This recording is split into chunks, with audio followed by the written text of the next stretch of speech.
CM Revanth sir మనందరి కోసం ఎంత కష్టపడుతుండు. రాష్ట్రాన్ని నడిపించేతందుకు జాగలమ్మి మరి పైసలు తెచ్చి రాష్ట్రాన్ని సాదుతుండు.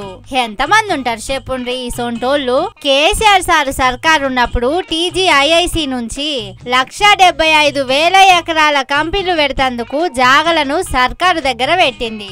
అయితే రేవంత్ సారేమో జాగలు పడా ఉంటే ఏం చేస్తాయని వాటిని కుదబెట్టి 1,000 కోట్ల లోను తీస్తందుకు ఇకమత్ చేస్తుండట. అందుకోసమే ప్రైవేట్ లిమిటెడ్ కంపెనీ ఉన్న టీజీఐఐసిని ప్రైవేట్ లిమిటెడ్ కంపెనీగా మార్చిందని అంటున్నది కారుపాటి ఎమ్మెల్సీ కవితక్క.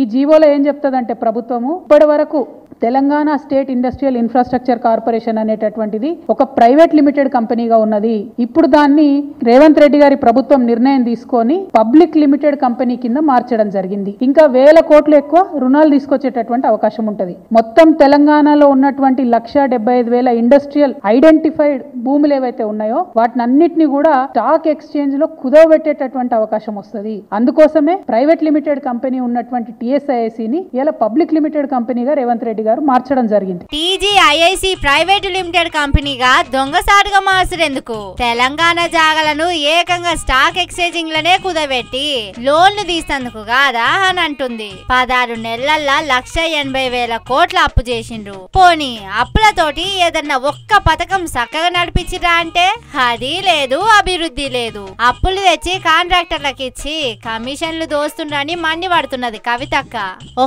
ఒక్క సీఎం రేవంత్ రెడ్డి 20,000 కోట్లు ఎనికేసిందని తిట్టిపోసింది. సీఎం కు ఆయన భవిష్యత్తు తప్ప రాష్ట్ర భవిష్యత్తు మీద ఏం గింత ఆలోచన లేదు. అందుకే గింత ఆగం పనులు చేస్తుండని అనబట్టింది. మరి సర్కారు నిజంగానే టీజీఐఐసిని ప్రైవేట్ లిమిటెడ్ కంపెనీగా మార్చలేదు. భూములు కుదబెడతందుకు ఇకమత్ చేస్తలేదన్న ముచ్చటను సర్కారే బయట పెట్టి చిత్తశుద్ధి సాటుకోవాలి. లేదంటే కవితక్క మాటలు నిజమే అని ఒప్పుకున్నట్టే అంటుర్రు ఈ సంగతెరకైన నెటిజన్లు.